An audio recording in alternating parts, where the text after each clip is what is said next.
சொல்றாங்க 1,24,000 பேர் இருக்காங்க கூட்டம்.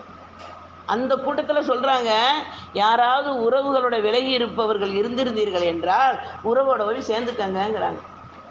1,24,000 பேர்ல ஒரே ஒரு சஹாபி மட்டும் வந்து ரசூல்லாட்ட சொல்றாங்க, யார் ரசூலல்லாம், என் தாயோட பிறந்த சின்னம்மா பெரியம்மா காலா அவங்கள்ட்ட நான் என்ன செஞ்சிருக்கேன், என் உறவை வந்து விலகி இருக்கோம்.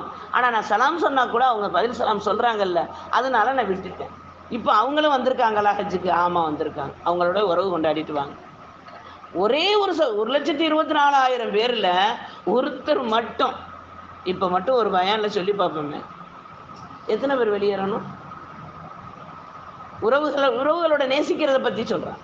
அப்ப நம்ம இன்ஷா அல்லாஹ் உறவுகளோட ஒட்டி வாழும்போது தான் மனசுக்குள்ள என்ன செய்யும், ஒரு மகிழ்ச்சி உருவாகும். குடும்ப வாழ்க்கைக்கு மகிழ்ச்சிக்கு மூணாவது காரணம் உறவு.